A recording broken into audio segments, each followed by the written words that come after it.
Mr. Piggott. Thank you so much for doing Livestream Sunday. That was fun.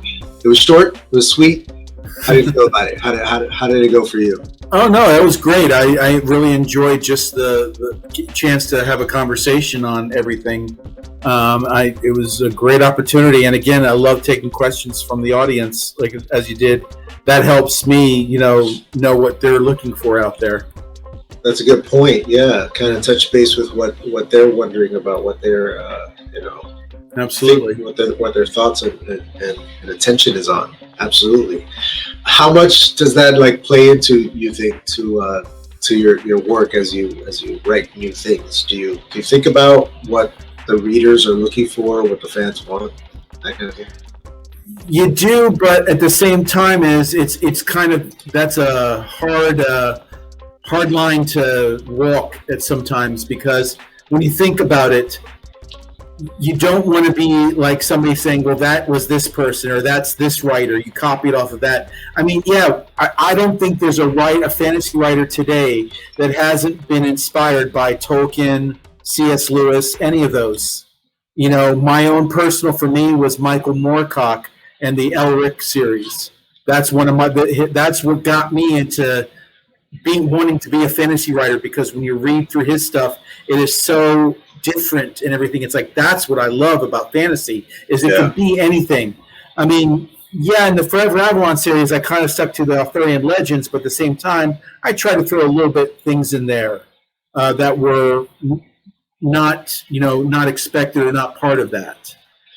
And you're right about that. First of all, every author tells you steal from everybody. Do it. You have to, especially when you're starting out. That's how you learn. Number one. Number two, you're right. Every fantasy writer is inspired at least by Tolkien, as well as those other guys. And now, George Martin is breeding a whole new generation. I'm a George Martin baby. I bring him up all the time. The HBO series and everything aside, when you read those books, you're reading something special that took a hell of a long time to do. The amount of layered storytelling that he puts into that. He's telling 3, sometimes 4 stories at a time in each chapter, because he layers in mythology and history and all this stuff, telling this grand. He's a huge inspiration for me, and what I've stolen from him is his chapter format. The different point of view character every chapter. Third person limited. But the reason that I fell in love with that was his battle sequences. The fact that you're in somebody's head inside the battle. If a dragon flies overhead, it's an incredible thing that's happening. Heads are being chopped off, and you're not looking down on it. You're in it. You're in the action. You're in the moment with the character living inside their head, and it's just, it's brutal.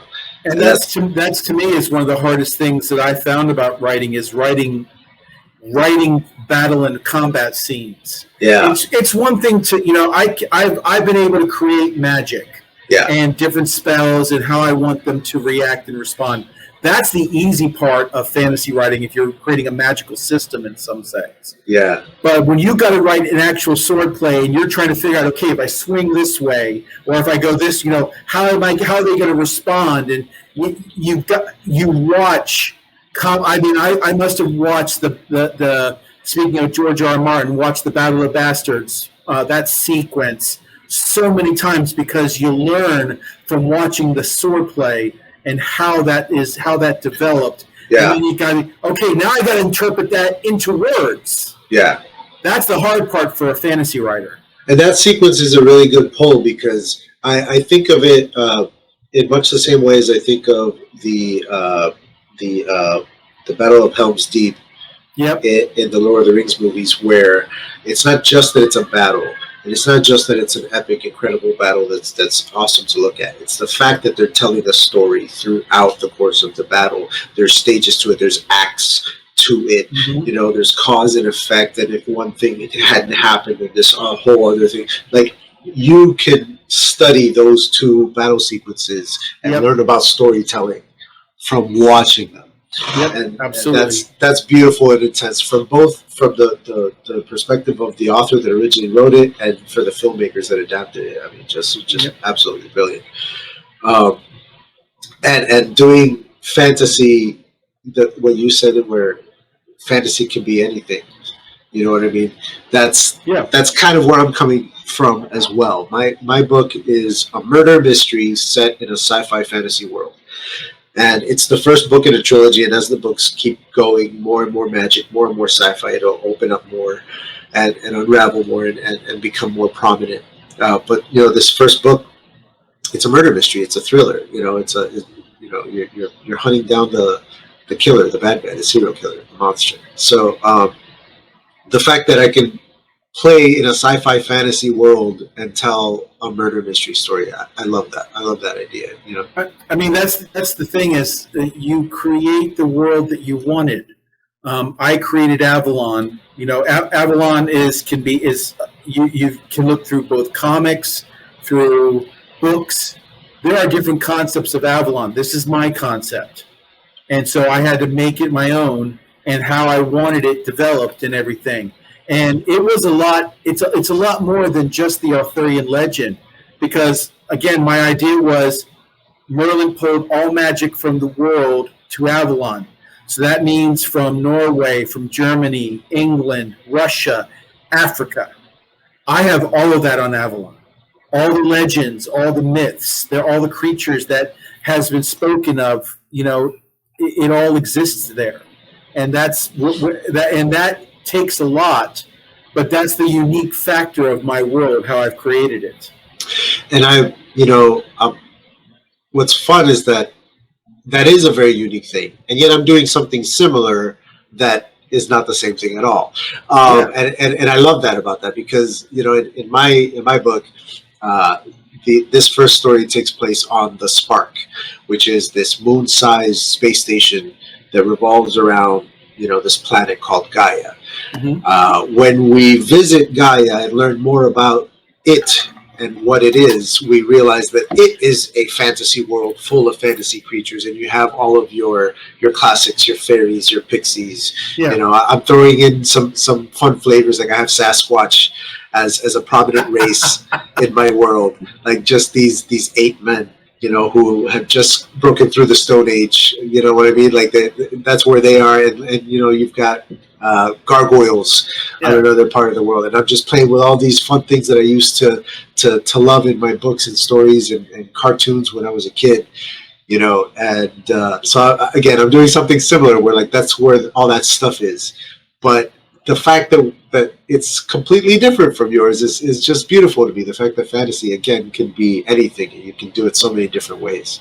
Yeah, absolutely. And that's the great part of being a writer, is that you can take these ideas and just go with them in so many different directions.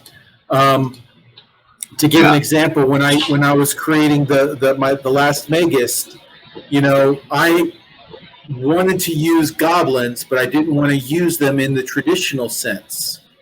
And so in this story, I created an almost a hierarchy of goblins and how they are related to each other, but how they're separate as well, and giving them more of a, not just that evil vibe, but more of a background, I guess. Instead, they're not just some creature hiding in the dark, waiting for someone to walk by to go after them, So I had to really think about this as I was playing it out and writing it out. And it was an interesting concept, because again, throughout my career between playing Dungeons and Dragons and my first book, when I was writing about goblins, I was going with the traditional, what everybody thinks of a goblin. Yeah. And here in this book, I was able to create something new and different, and it really excited me to put that down on paper. I wanted to do the same thing when you talk about like using goblins in a new way, your way. When I was a kid, there was the Gargoyles TV show, the cartoon. And it was very, for me anyway, at the time, very reminiscent of the Batman the Animated Series, like that style and everything. It really like appealed to me, and so I got sucked into that Gargoyle series right away. And the idea that they were put under a curse that turned them to stone, and the series begins when that curse is broken. That's something that always stuck with me as like a really like beautiful piece of like gargoyle mythology that they created there. And so in my own series, I have gargoyles as a race on Gaia, but part of what I'm bringing to it and what's new for me with it is what created the gargoyles. Like, why do they even exist? Why do they look the way that they look? Why do they turn to stone? Like, all of that is a result of something that happened a long time ago. And what were they before?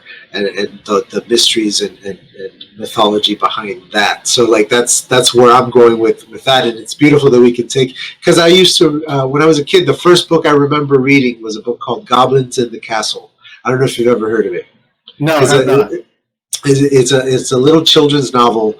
My second grade teacher, I think, read it to us, and then I took it home and read it over and over again. I loved it. It was all about these kids that get like kidnapped by goblins, and they're in this castle, and they're trying to escape the castle. And there's a good goblin, and there's all the bad goblins, and they live in a place called Nilbog because it's goblin spelled backwards.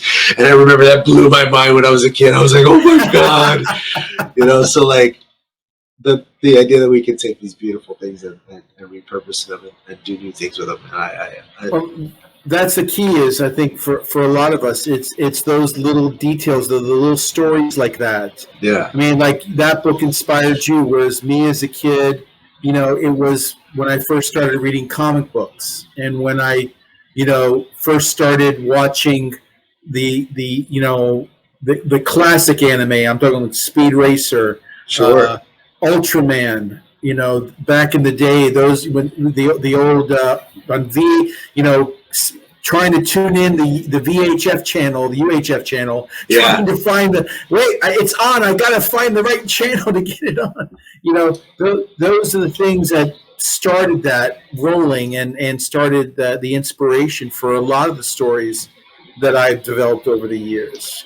Yeah, the same here, man. Like it's very formative stuff, especially the comic books. Like I remember riding my bike on the way home from school, taking the long way so I could swing by the bookstore on Wednesdays to hit that little corner rack that they had in the comic books, and hope that the issue of Spidey that I really wanted, was there, or whatever it was. Man, like that, and those stories, especially those early like Marvel stories. So full of like flawed characters, but with so much hope by the end of it. It all builds you as a storyteller. Well, I think, and that's the difference between then and today, because I think today people are too focused on, they're not focused on telling a story, but rather sending a message. And is sending a message important? Yes, it is, but you can't base the whole story around it, because then he gets lost and things. Tell a good story first and foremost. Yeah, absolutely. And I mean, when I'm in my Forever Avalon series, my main concern is I always look at things from an aspect of good and evil. Sometimes you don't always know the good and evil, and I think that's a better thing to tell it within a story, is that sometimes you're looking at something and you think that's not a good thing, but it might be necessary to achieve that good thing. Or a person you thought, oh, that's the greatest person in the world. No, deep down there's something there that you don't see up front. I think there are aspects of storytelling that get lost in people trying to just be that messenger. To, in today's day and age. A really good example of exactly what you're talking about is, when I heard an interview with Stan Lee. I was watching the video again recently, where he was talking about the development of Spider-Man as a character. And when they were coming up with the design of the character, his decision to put a full face mask over Spider-Man, and how his publishers were all pushing for him to change that. You want to be able to see the hero's face so that you can relate to him, etc., etc. And he's like, no, you need to put a full face mask over this particular character because he's a kid, and you want the possibility that anybody can be Spider-Man. He could be anybody under that mask. Absolutely. And fast forward to all these years later, and Spider-Man Into the Spider-Verse comes out, and what is the central theme of that entire movie? That anybody can be under that mask. It can be anybody under that mask being Spider-Man. The fact that Stan Lee made that choice in the design of the character and didn't tell anybody back then. He didn't write it into the story. He didn't write, nobody, it wasn't part of the narrative of why he chose to do that. He just chose to do that for that reason. And that theme, that central idea endured all these years to where it's the central thesis of arguably the best Spider-Man movie ever made, Well, I mean, that's the great thing, I think, when you look back on the original comics and things, the way they were written, those comics, they had a message behind them, in what he wanted to tell, but they did it in a way that wasn't in your face.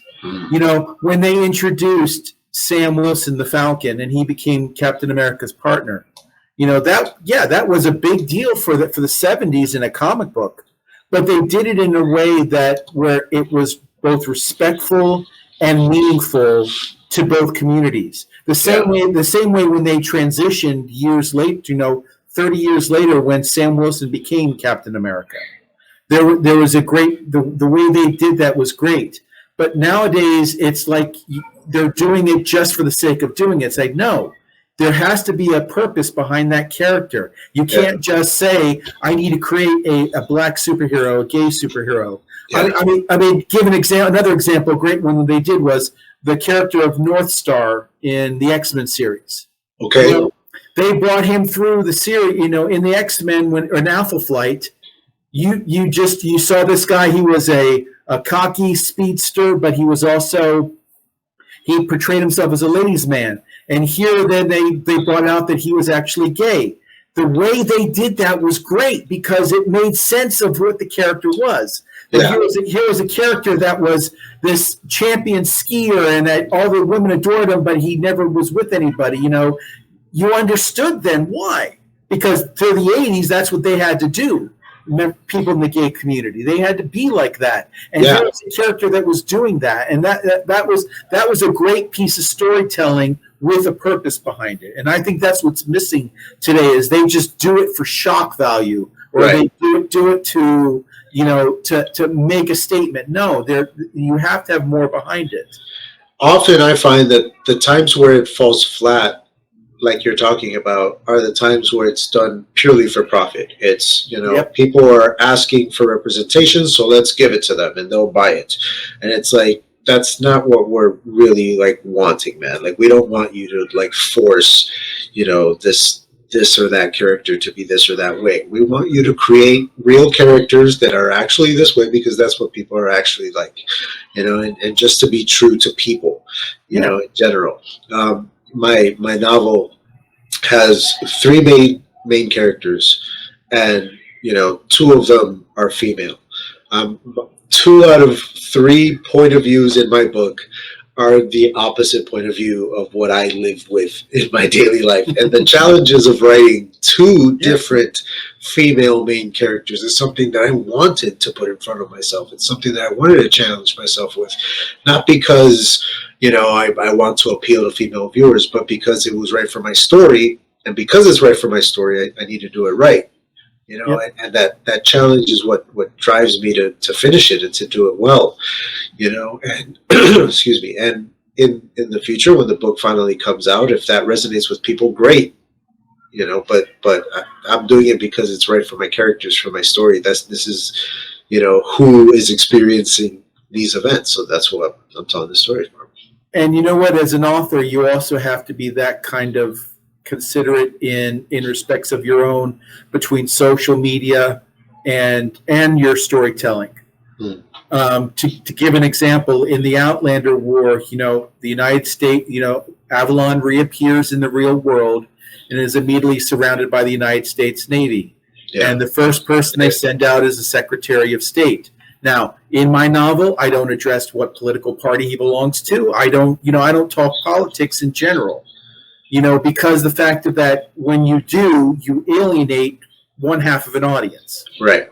So I don't get political in my social media. I don't talk. I try to keep things in generalities within my novel because I want to, it's funny that when I wrote this character, the Secretary of State in the Outlander War, his name is Clinton Barry, and so the idea is okay. Clinton is the Clintons, that's his first name, but I use the Clintons, and then Barry for Barry Goldwater, who was a Republican. So I try to mix that in there in a sense of who are we talking about here, which side? Yeah, and even the fact that the character was a former. At one time in his career, he was the head of the CIA, which by chance George H.W. Bush, the first Bush president, he was the head of the CIA before he became president and other things. So, I'm able to work in there some things as well, but I don't get into the politics of things. Yeah. Well, unless you're writing a political thriller, yes, you don't want to get into that stuff. And you're right, because like, for example, in that story beat where they send out the Secretary of State, his political allegiances is not the point here. The point here is exactly America needs to reach out to this thing, and this is the person currently in the spot that you would send.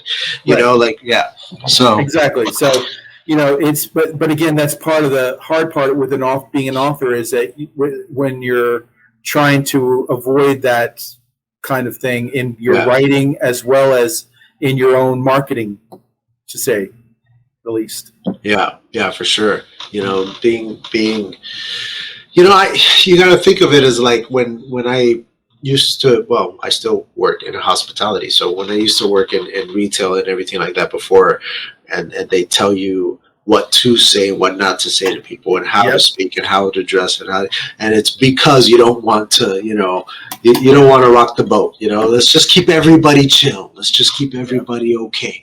And you kind of have to navigate that, those waters with your public persona as a creative person, as an author, as a person who puts out content for people to consume. Yeah, for sure. Which is why today I don't understand when authors and other public figures, when they, who are not politicians, when they breach into politics, again, part of the thing is you're alienating half your audience. There's half of your audience that's going to agree with you, half that's not. This is not the place to have that discussion. If you want to have a political discussion, we can do that on the side and have that.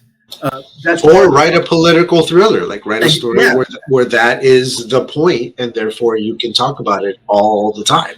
Right, exactly. And that's the thing is it's one of those things of you have to be able to work out and figure out when you want to do those things and everything. And unfortunately, in today's day and age, again, that's part of the climate is that things are so explosive. No matter what your opinion is, if you have the wrong opinion that somebody doesn't like, you're going to call out the trolls, and that's going to be the end of your career, more or less. Yeah, or could be. Who knows? But I'm just saying that's the problem with today is that we can't just talk. Yeah, these days it definitely could be the end of your career. This whole like cancel culture thing, cancel culture thing, is I tend to see the pendulum swings. You know what I mean? Where like there tends to be a lot of overcorrection when things first come to light. Absolutely. And while the issues that a lot of cancel culture is addressing are not new issues, they have been with us for a long time. Our desire as a overall community and as a country and maybe even as a human race, our desire to fix these issues and to be better is definitely showing, and it's causing things like this. But it's that pendulum swinging way over, and eventually it'll swing back the other way, and it's going to find its balance. And you see it all the time with presidential candidates. You go from Clinton to Bush, from Bush to Obama, from Obama to Trump, like the wild swings in that pendulum. Like, just think about it, and it's like, okay, like the next one is good. Where's the next one going to be? So, but I mean, that's also, again, part of my thing is that's our responsibility as storytellers, that we want to tell those stories in a way to make people understand them. something I'm currently I've been working. I had an idea for something, and I was working on. I was inspired by all the blowback last year of the issues of racism, and I wrote this book. It's a short story. It's called The River of Souls. It's about a guy who gets reincarnated into a fantasy world, and in this world he meets and falls in love with a woman who's a dragonkin. She's half human, half dragon. Okay. And their kind has recently, the humans and dragonkin have gone through this endless war that just ended, and dragonkin are considered beneath humans. But these two are together. And so I'm talking about, in their interactions with others, I'm trying to talk about racism and how ugly racism is. And doing it through this fantasy world, and showing how we can work past it, that there are things that bring us together more than tear us apart. And so in writing this story, I was able to bridge that and work with that. So it was to me, it was a great story for me to write personally, because it made me feel better. That I was able to express my feelings and everything in that story. That's awesome, man. There's been a couple of stories that have tackled this as well. That I've read recently. Children of Blood and Bone is one that I read recently. That's really, really good about with that kind of stuff, where there's classes and there's races and the social tensions between them and the people trying to break through. The other one that comes to mind, though, oh man, I just had it, was oh man, now I'm blanking. With comic books, Saga. I don't know if you've read it. Have not, no. Saga is this incredible sci-fi fantasy epic space opera thing. It's Romeo and Juliet in space. So the idea is that there are these two races that have been warring against each other intergalactically for forever, and they just hate each other. It's just like every single person on that planet hates every single person on that planet, and they're just constantly at war forever. And then there's one person from each of those planets that fall in love with each other, and they have a child, and the whole story is them on the run because this child will be killed if anybody finds it. And all the crazy characters that are chasing them through the galaxy trying to catch them, and all the crazy adventures that they go on. And it's this incredible, funny, hilarious, very adult comic book series that you just love to read. It's so much fun, but at the end of the day, it's about race war. You know what I mean? And about the idea of ending it someday. I mean, that's the thing that with authors that like us, and others, that we're the ones. I've always believed that the storytellers are the ones that are keepers of history. Granted, they're stories, they're fantasy, but they're based on things that's happening at the time of when that story was written. I mean, if you think about when Tolkien wrote The Lord of the Rings, what was going on? World War I. Yeah. And that's throughout his that kind of thing is throughout his story, his writing. Mm-hmm. And you see that. And the same thing you see from other writers that throughout history as they moved up through, and we're the keepers of that, and that's a responsibility that we have as storytellers to let people know of, the way the world is, and you have to decide for yourself how you feel about it, but read the story and it may help you make that decision. Yeah, and that's true for the macro as well as the micro. Yes. Like the fact that the most successful lies all have some truth to them. You know what I mean? And that's true for fiction as well. My novel would not exist today if I hadn't had one very, very interesting mushroom trip one day, and then wanting to tell the story of that experience, writing a short story, chronicling my experience through a different character's eyes in a different world in a different place, but it's about what I experienced.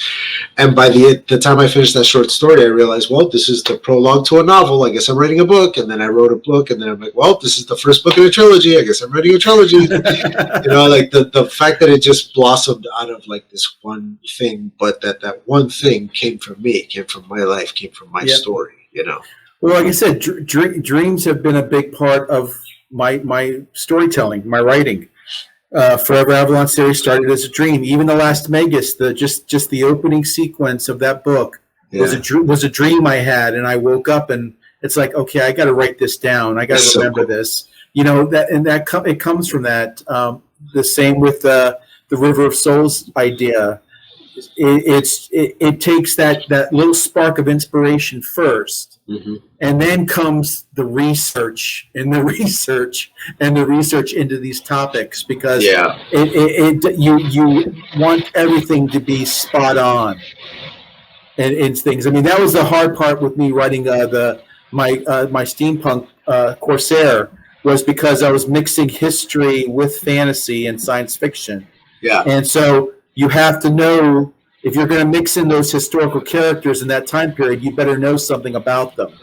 And so I had to research Thomas Edison, Nikola Tesla. I found out, I didn't even realize this, one of the characters, one of the other Sky Pirate captains is a lady by the name of Bessie Coleman. I didn't even know this. I don't know if you've ever heard the name before. Rings a big bell, maybe?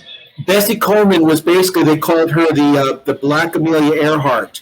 She was a slave cropper's daughter who saw an airplane, loved it, and she actually went to France, saved up money. She traveled to France so where she could learn how to fly, and she was the first African American female pilot, and everything. And so I saw this character as like, I've got to include her in my stories. This is such a great character, when you to pull into that, so you learn more than you never even know before when you're researching a topic. Yeah, that's before I started working on this novel, I was working with a group of friends on what I hope to finish someday as a graphic novel. We were working on this graphic novel series, which is basically at a writer's room, and we were building the thing. Mm-hmm. And at the end of the day, after we had plotted everything, it came to me to write the scripts, and I just, for the story that we want to tell, I'm not a good enough writer to tell that story yet. So I had to set it aside and actually learn the craft and write a novel and become a writer before I could go back and tackle that later on. But one of the things that we did in that story, along the lines of what you're talking about, was I fell in love with the story of the samurai Miyamoto Musashi. I don't know if you've ever heard of him. I have, yes. This legendary warrior, developed the two-sword technique, died undefeated in 40 or something different duels, and his story is so epic and he was an artist and a poet, and he did all these other things. And so that graphic novel that we will someday return to is about the real world and the dream world, and the a very physical plane for both of them to exist, but characters who exist in both, who can cross over and affect your dreams as you're dreaming, and influence the events of the world by influencing people's dreams and all that kind of stuff, like playing chess with people's dreams. And one of the things that we did was we have an ending to the dream. There's a wall basically where it all ends, and that the gateway is to whatever comes after dreams, whatever is after reality, after life, after death, whatever. There's a gateway, and it's guarded by him, by Miyamoto Musashi. We were just after he died undefeated, this dude, he's the baddest mother effer in the world. So he's manning that gate, and there's nothing but skulls and skeletons all around him, because nobody has ever gotten past. You know what I mean? I can't wait to tell that story someday. Yeah, to just have that character standing there. Okay, I would read that. That's a great concept for a story. I would definitely read that. I can't wait for you guys to finish that. We will someday. We will someday. It's at least plotted out. I just like every time I sat down and read those scripts, I was just like, it's not what it needs to be, man. It needs to be better than this.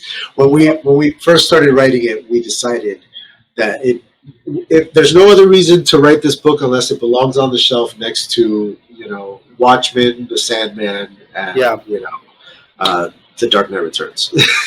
But no, I agree with the one thing you said, that is it takes time to develop that skill.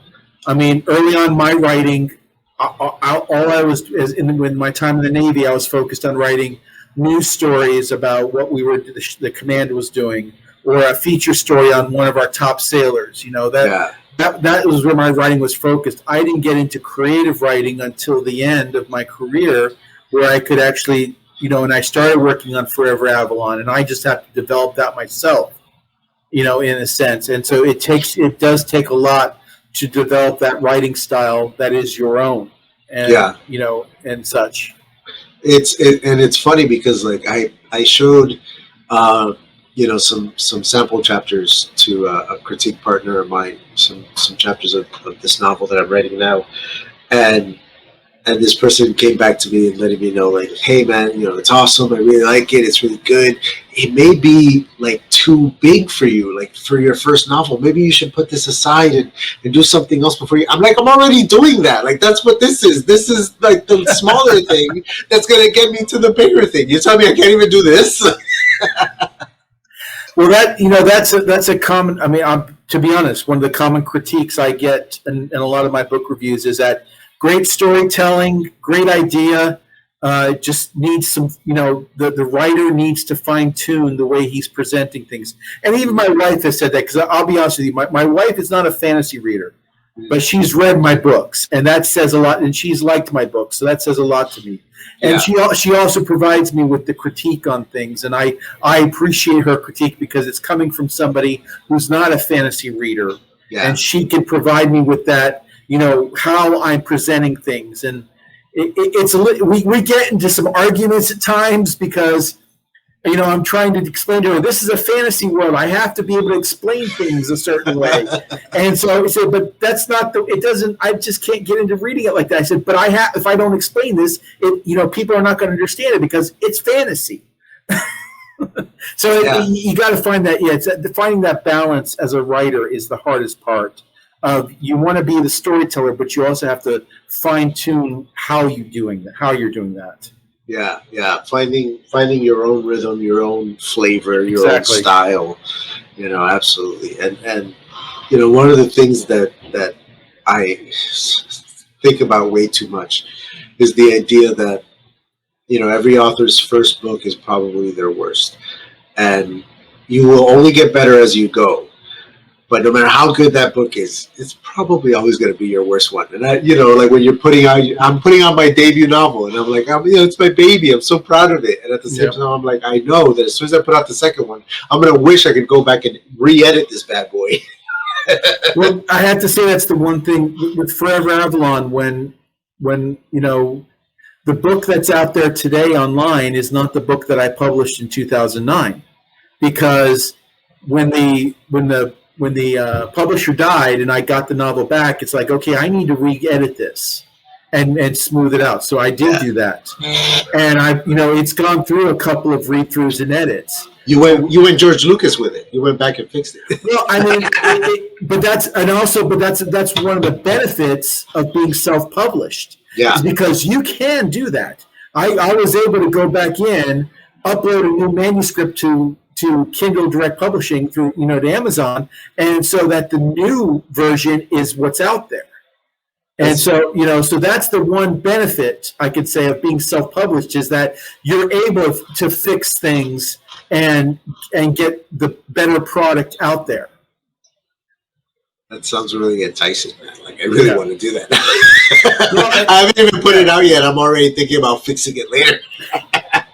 Well, I mean, that's, like I said, that's part of the good and bad. In a real situation, if you were traditionally published, your editor would have caught all those beforehand, and you wouldn't have to worry about it. Yeah. Well, that's the other thing, is that even as a self-published author, it's incredibly important that you still go through a professional editor because of stuff like that. Yeah. Like you know, trusting yourself with editing your own book. Like I'm not going to do that. Like I'm going to get a professional editor, and I'm going to go through the 4 like major edits as well. It's going to be costly. Yeah. And you brought that up earlier. The cost. Yeah, the cost. That is a big part of it. I mean, I whenever I speak to groups or talk to groups, my one advice I say to them as for writers is spell check is not your friend.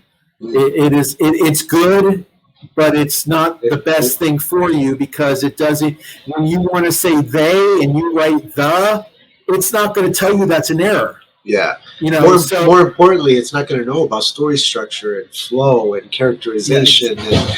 And, exactly. I mean, I have to say the one thing that's helped me lately is I do use Grammarly, and that has helped me as I'm writing. It catches things. I have the Grammarly app on. I use Microsoft Word, so I have the Grammarly app installed into Word, and so as I'm writing, if I'm not using the either I change my point of view, the person point of view, or if I change from past tense to present tense or something, it catches it, and it makes me aware of what I'm doing. So I don't rely it solely for my writing, but it helps me as I'm writing. It does help me tremendously. Yeah, when I'm editing and I find those repetitive words that I didn't know I used over and over again. For some reason, I use snap a lot. Like he snapped up, she snapped too, and it's like every third word is snap. I'm like, I gotta change all of these. For my wife tells me my word is just. I use the word just too much. So I've been actually, as I'm reading through stuff, it's like, yep, I said it there. Yep, I said it there. Yeah. You start learning again. It's part of that learning process. Is that when somebody tells you something and you realize it, then you're catching yourself. And once you start seeing it in your own work and all that, it permeates into a lot of other aspects. I watch. I rewatch Breaking Bad over and over. It's my favorite show of all time. I love watching that show. And one of the things that like occasionally will take me out of it is I'll be watching and a character will use a particular phrase that it's not that it's uncommon or anything, but I don't know. It was just it just felt unique to the character in that moment.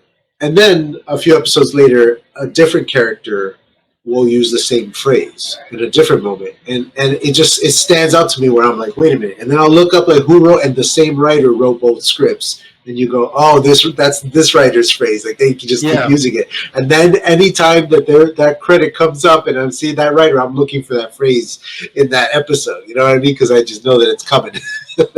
Yeah, you as a writer, you have that. I think sometimes many writers will have that catchphrase or that way of saying something and everything that you find yourself using over and over again in a story. And sometimes my wife, going from my Forever Outlaw series to Last Vegas, she could, even though they're two totally different stories, she could see that I wrote the book because some of the phrasing that I use in the Forever Outlaw series ended up in the Last Vegas. So, she caught that.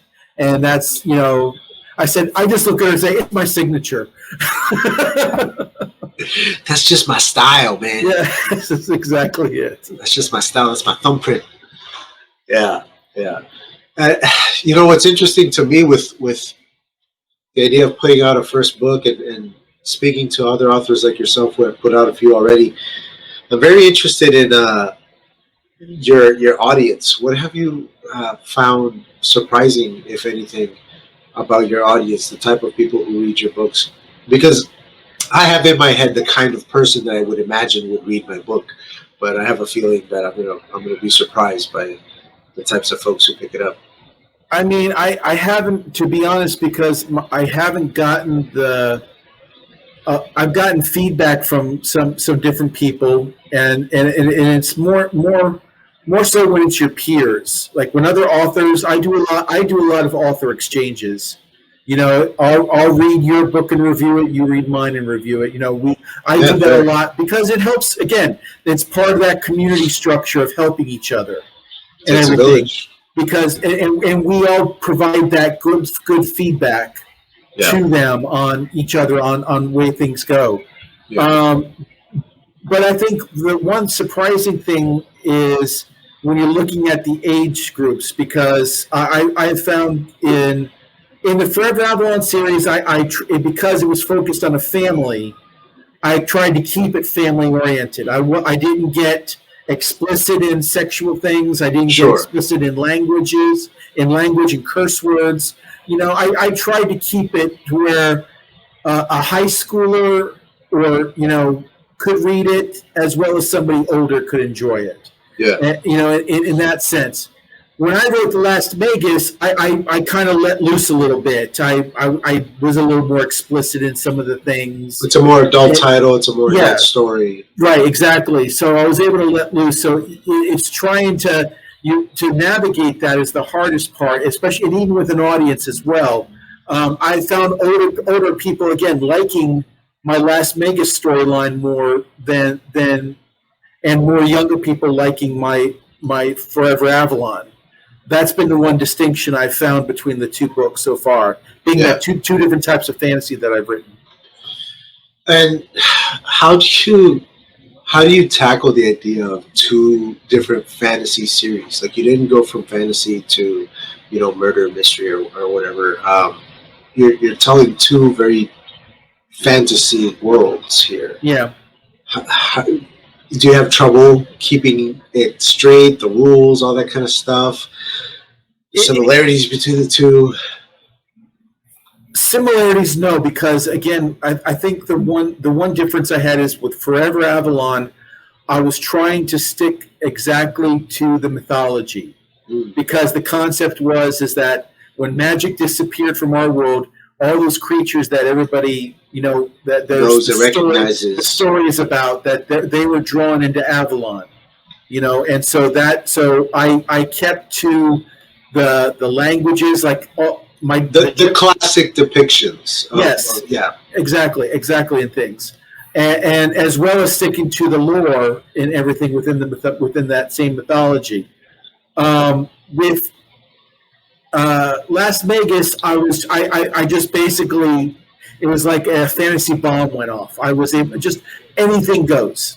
Yeah. When it comes to magic, when it comes to the character descriptions. I mean, my idea is that in this world, this is a complete world of magic.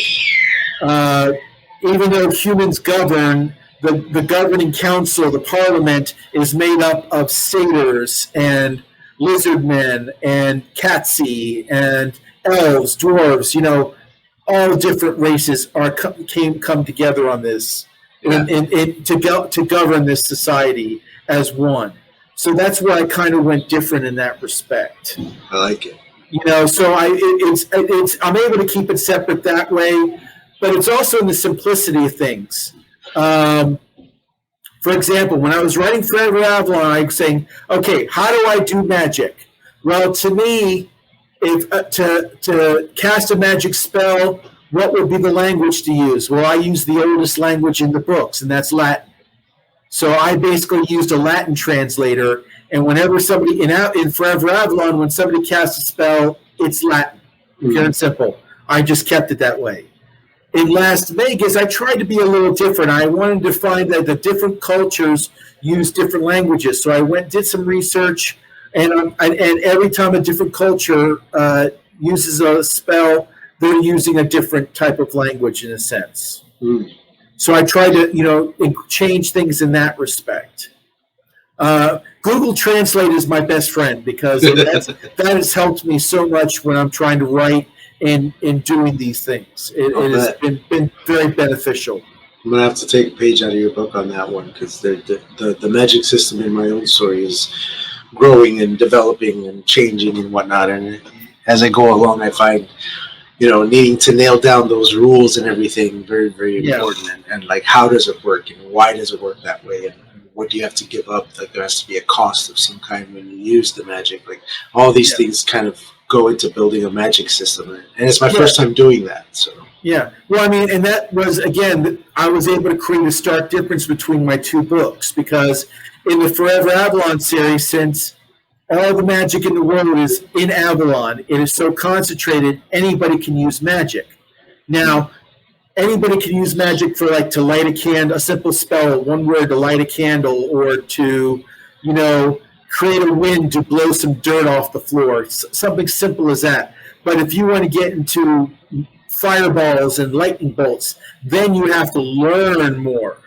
So that was a basis for a system. And again, because the island is encompassed and all magic is concentrated there, anybody can use it. Now, in Las Vegas, I did use the thing of having mana. That mana exists in the atmosphere, that people absorb mana into themselves, and those who have that ability to control it can use magic. So it's very specific to that effect.